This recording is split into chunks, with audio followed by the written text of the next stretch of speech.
এক চার্জেই ২০০ মাইল ছুটেছে একটি ট্রেন। না, কোনো সায়েন্স ফিকশন নয়, এটি বাস্তবেই ঘটেছে যুক্তরাজ্যে। আর এই ট্রেন চালিত হয়েছে শুধু ব্যাটারির শক্তিতে।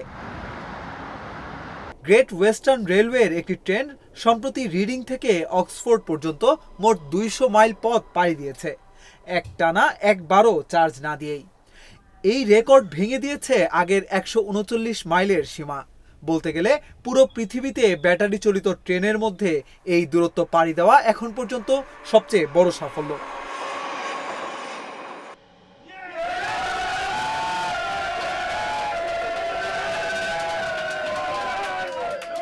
আরও বিস্ময়কর হলো, এই ট্রেন চার্জ হতে সময় নেয় মাত্র ৩ মিনিট, পুরোপুরি শতভাগ চার্জিং, যেটা একসময় গাড়িতেও সম্ভব ছিল না।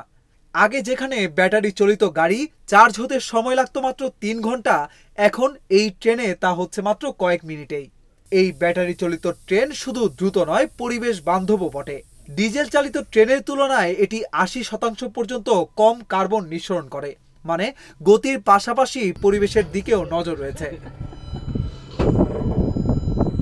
ট্রেনটি তৈরি করেছে গ্রেট ওয়েস্টার্ন রেলওয়ে, আর এতে ব্যবহার করা হয়েছে সুপার মোড এবং ফাস্ট চার্জিং প্রযুক্তি, যেখানে গতিকে ধরে রেখে ব্যাটারির সর্বোচ্চ ব্যবহার নিশ্চিত হয়।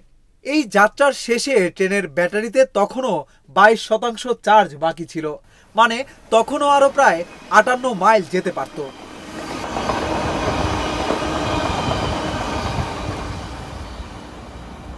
গ্রেট ওয়েস্টার্ন রেলওয়ে বলছে তারা ভবিষ্যতে তাদের ডিজেল ট্রেনগুলো বদলে ফেলবে এই প্রযুক্তিতে। আর এই এক্সপেরিমেন্টই প্রমাণ করছে আগামী দিনের রেলপথ হবে ব্যাটারি চালিত, দ্রুত, শান্ত আর পরিবেশ বান্ধব। একসময় হয়তো এক চার্জে এতটা পথ পাড়ি দেওয়া স্বপ্ন ছিল, কিন্তু এমন যুগান্তকারী প্রযুক্তি বদলে দিল পুরো দৃশ্যপট। প্রশ্ন একটাই, বিশ্ববাসী কি প্রস্তুত এই বিপ্লবকে স্বাগত জানাতে?